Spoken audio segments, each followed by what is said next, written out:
श्री जी ने अपनी चुनरी दी और ठाकुर जी ने अपनी कारी कमरी वहां में बांध दी और ऊपर से ठाकुर जी वह गड्ढा में चिल्ला के करें बाबा बाबा शब्द सुनते ही सूरदास जी के तो रोंगटे खड़े हैं। बोले जो कौन बोल रहा है? अरे कौन है भैया? अरे बाबा मैं हूं, यहीं पास के गांव का हूं, गोपाल। बोले अच्छा भैया कहा कह रहे हो? बोले आप गिर गए हो, मैं आपकी मदद करता हूं, बाहर आ जाओ। सूरदास जी बोले कैसे आऊंगा बाहर भैया, मैं तो बहुत गहरो गिर गए हो। ठाकुर जी बोले मैंने अपनो पटका डाल दियो बाबा, बाकू पकड़ लियो, पकड़ के ऊपर आ जाओ। सूरदास जी ढूंढने लगे, तभी हाथ में पटका आयो।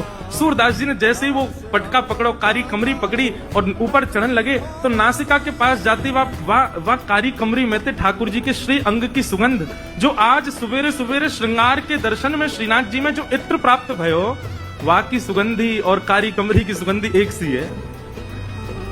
सूरदास जी बोले जे सुगंधी तो सुबह सुबह गुसाई जी ने दही मोए श्रृंगार के बाद, यह पटका में तो कैसे आ रही है? सूरदास जी के मन में संशय नहीं आया कि कोई और होगा, तुरंत विश्वास प्रकट हो गया श्याम सुंदर ही है। और मानो कमर कसले ही हो, बोले आज सूरदास छोड़ना ना है इनको, बड़ी मुश्किल से आए आज तो पकड़ना है। ऊपर आने लगे सूरदास। यहां ठाकुर जी श्री जी की चुनरी ते कारी कमरी बंदी भई है और ठाकुर जी श्री जी की चुनरी पकड़ के खड़े हैं और ठाकुर जी की कमर पकड़ के श्री जी खींच रही हैं पीछे और सूरदास बाहर आ रहे हैं। सूरदास जी जैसे जैसे बाहर आ रहे हैं, नेत्रन में आंसू आ रहे हैं, लेकिन पी रहे हैं। बोले आज भावुक ना होनो, आज तो चतुराई दिखानी है।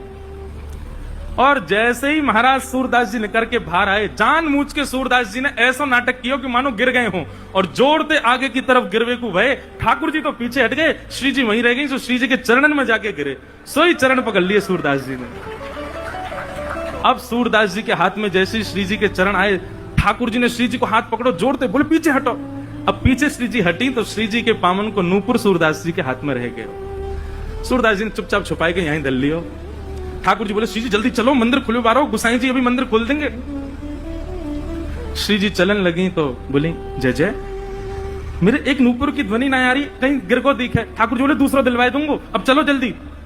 श्री जी बोली ना मुंह को तो वही चाहिए। ठाकुर जी बोले यही मारे ना लेके आ रहा हूं आपको। अब पीछे मुड़ के देखिए तो सूरदास जी वह नूपुर को ऐसे कान से लगाए करके वह की ध्वनि सुन रहे हैं, देख तो सके ना है वह की कोमल